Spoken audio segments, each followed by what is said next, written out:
Jusqu'à 13h au FM 103.3, vous écoutez Entrepreneurs branchés avec Philippe Richard Bertrand. Bon retour au FM 103.3, il est 12h32. Je suis avec ma prochaine invitée, elle s'appelle Catherine Fournier. Pour ceux qui ne la connaissent pas, c'est elle qui a quitté le Parti québécois. C'est une jeune élue à l'Assemblée nationale, ce qui est déjà très prestigieux. Je la reçois. Salut! Salut Philippe! Ce qui est fait à noter qui est drôle, on se connaît pas. Je t'ai carrément écrit dans Instagram. Oui. Je t'ai dit, je veux que tu viennes au show.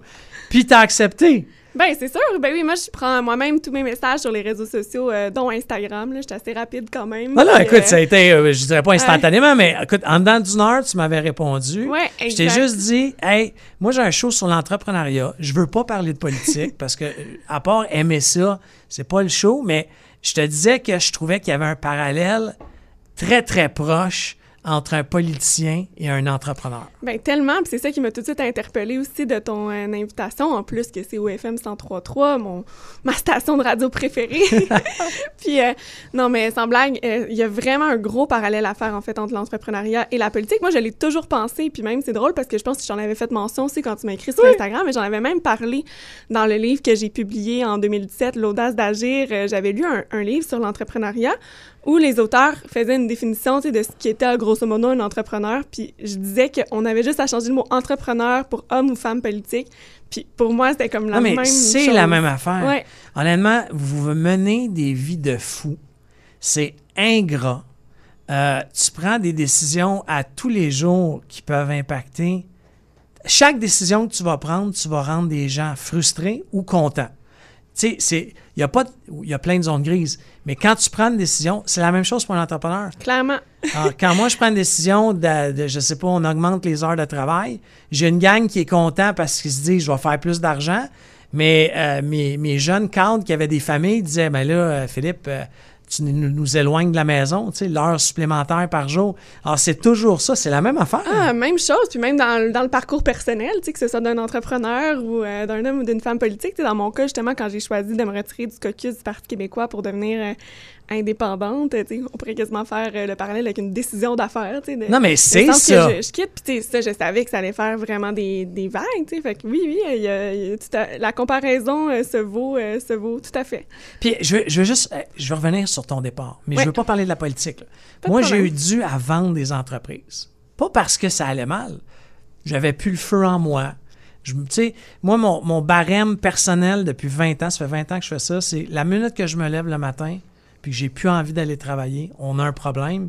Puis là, tout de suite, il faut que je pense à mon plan B parce que me connaissant, étant un peu intense, émotif, je peux pas durer ça 5-6 mois. Si tu comme ça, tu l'as vécu, tu sais, c'est le même processus, je présume. Tellement, oui. Puis, tu sais, moi, je suis une députée super investie, très intense aussi, un peu même hyper active, je dirais, sur les bords. Tu sais, j'ai tout le temps plein de projets.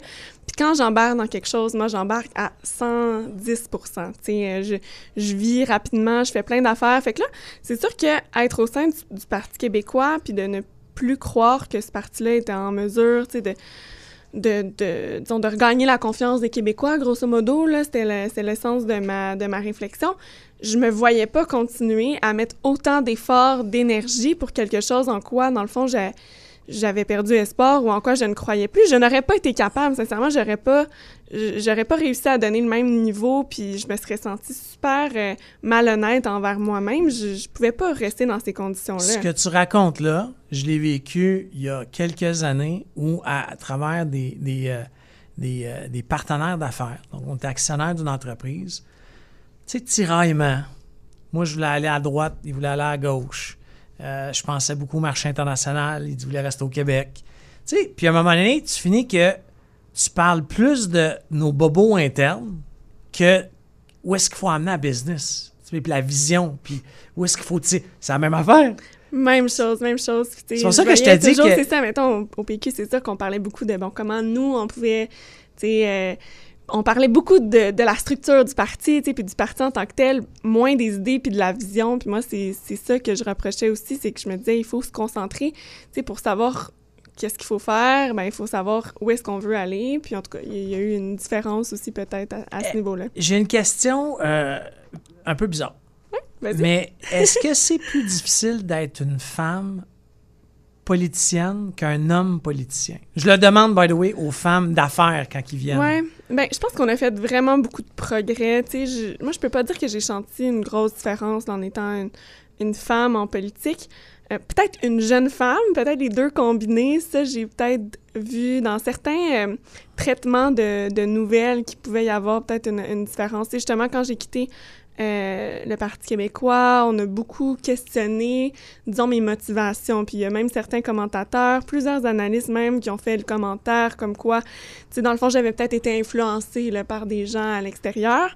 Puis mais ça, by the way, là, en entrepreneuriat, là, des gérants d'estrade, là, il y en a pas mal.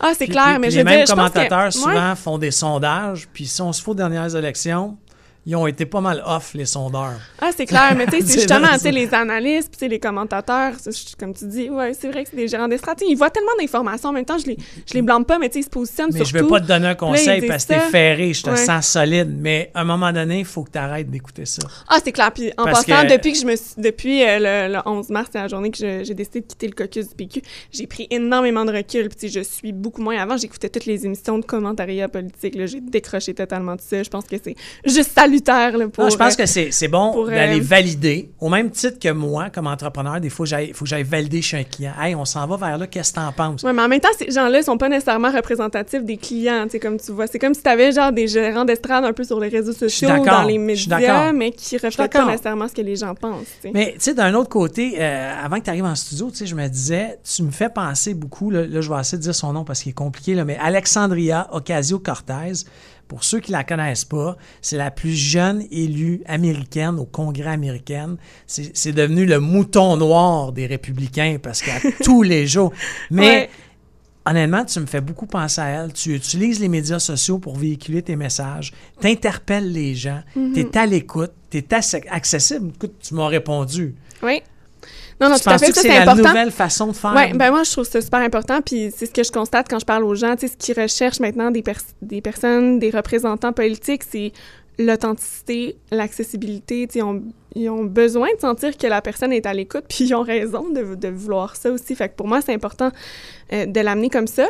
C'est sûr, moi aussi, je suis beaucoup ce qu'Alexandria Ocasio-Cortez fait aux États-Unis. Je la trouve très inspirante parce que, bon, elle aussi, elle a comme brisé, disons, un plafond de verre, une jeune femme en politique. C'est drôle, elle a été élue, je crois, comme 1 an ou 2 ans après moi. Fait que c'est sûr que je reste un parallèle. Puis moi aussi, tu sais, c'est sûr qu'à mon échelle, tu sais, du Québec, Longueuil, tout ça, tu sais, j'utilise beaucoup les réseaux sociaux comme Instagram pour faire vivre aussi un peu les coulisses de la politique, puis montrer qu'au fond, tu sais, les gens en politique, on est des personnes comme tout le monde aussi, tu sais, on a notre vie personnelle, malgré que des fois, il y a moins... il y a moins de temps, c'est ça, c'est plus difficile. Mais en tout cas, tu sais, je trouve ça intéressant d'amener ce côté-là, parce que moi, c'est sûr qu'un de mes grands combats en politique, c'est de redonner confiance aux gens dans la classe politique, parce que, tu sais, je me dis que s'il n'y a pas cette confiance-là, comment est-ce qu'on peut bâtir des projets de société ou comment est-ce qu'on peut rassembler des gens quand ils n'ont même pas la base, tu sais, d'avoir confiance dans la politique en tant que telle. Sans vouloir jouer au gérant d'estrade moi-même, tu sais, je t'ai dit, j'aime la politique. J'ai lu ça longtemps, je suis un peu né dedans. Tu sais, je t'ai expliqué, mon père était chef de cabinet, mais dans un autre siècle, là, tu sais, dans les années 80. Là, tu sais, donc, c'est non, plus mais du t'es tout baigné dedans, c'est clair. C'est ça. Oui. Sauf que moi, je pense que les prochaines années, c'est la jeunesse, c'est les jeunes qui vont détenir le pouvoir. Parce qu'on est à un tipping point, excusez l'anglicisme en ce moment, il n'y a jamais eu autant de mise à la retraite. Donc, les gens s'en vont à la retraite, ce qui veut dire qu'il y a beaucoup de milléniaux qui s'en viennent sur le marché du travail. Ouais. De faire de l'argent, peu importe le montant que tu fais à toutes les semaines, t'amènes un pouvoir parce qu'acheter, c'est voter. Donc, si tu vas chercher ces jeunes-là, en leur expliquant tes positions, en utilisant les médias sociaux, pas faisant des longs discours rhétoriques qui essayent de nous faire... Tu sais, des fois, il y a beaucoup de politiciens, ou comme des présidents d'entreprise, tu les écoutes, c'est comme s'ils veulent te faire la leçon. Là. Ah oui, c'est le discours moralisateur, là, ça ne pogne plus du tout. En tout cas, je sais pas si ça a non, mais déjà avec non, mais oui, avant. Oui, peut-être qu'avant, oui, t'as raison. Prends quelqu'un de 60 ans là, qui travaillait dans une usine au Québec. C'est sûr que la culture n'était pas la même. Puis deuxièmement, tu te faisais dire, c'est ça ton corps de travail, si t'es pas content. Mais non, là, c'est sûr que maintenant, les milléniaux, ils ont le gros bout du bâton, hein, toi, comme entrepreneur. Non, j'imagine les milléniaux qui débarquent dans tes entreprises. J'ai un collègue en studio, ça Ben il fait oui. partie de cette gang-là. Là. Exact, ils veulent imposer leur agenda. Ah, ils travaillent quand ils veulent, finissent C'est ça, quand ils veulent. Puis oui, puis tu sais, les milléniaux, on dit toujours, moi c'est drôle, tu sais, on dirait que toute ma jeunesse, je suis encore jeune, mais quand j'étais plus jeune encore, je me suis fait dire, les jeunes, tu sais, vous allez pas avoir d'influence dans la société, tu sais, c'est les baby boomers qui contrôlent, puis tout ça. Ben, tu sais, quand on regarde les statistiques là, des générations au Québec, ben, dans moins de 10 ans, là, c'est les milléniaux qui seront les plus nombreux. Je suis 100% d'accord. C'est clair. Puis en plus, c'est eux qui vont être les plus nombreux sur le marché du travail, qui est en train de changer nécessairement, tu sais, de Puis par le leur milléniaux arrivée. fait plus d'argent aujourd'hui qu'on faisait il y a 10-15 ans. Pourquoi le milléniaux, il veut pas aller souder? Il veut pas... Puis je te dis pas que le soudeur, c'est pas de mon job. Oui. Juste que le milléniaux, il a pris des décisions où il veut être nomade, il veut bouger. Donc, Oui, ben on est plus éduqués que jamais aussi au Québec, tu sais, tant mieux. C'est sûr que ça amène une mobilité, puis les jeunes voyagent partout à travers le monde, puis après, ben, ils rapportent en bonne partie leur expérience ici au Québec. Fait que ça va vraiment être intéressant. Ma dernière question, parce que le temps file. Ouais. Ma dernière question, prochaine étape.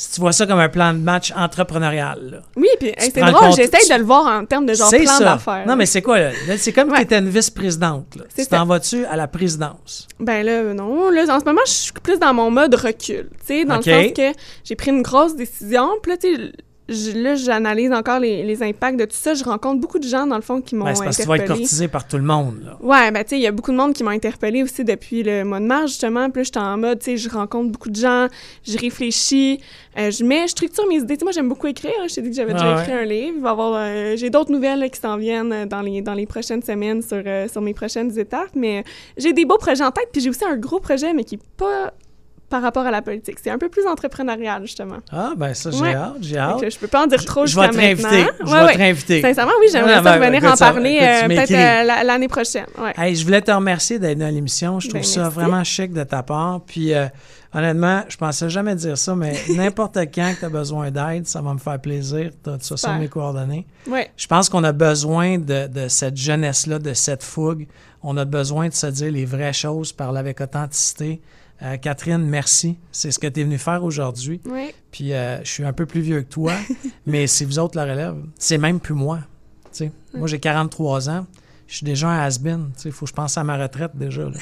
C'est toi. Alors, je te souhaite tout le bonheur du monde parce que je te regarde aller, puis c'est impressionnant, puis c'est le fun à regarder. Ben, merci beaucoup, Philippe. Puis je vais revenir avec grand plaisir. Ah, à écoute, ton tu m'écris, émission. puis Quand écoute, tu veux. je boot out un invité pour te Ah, ben recevoir. super, c'est bien noté.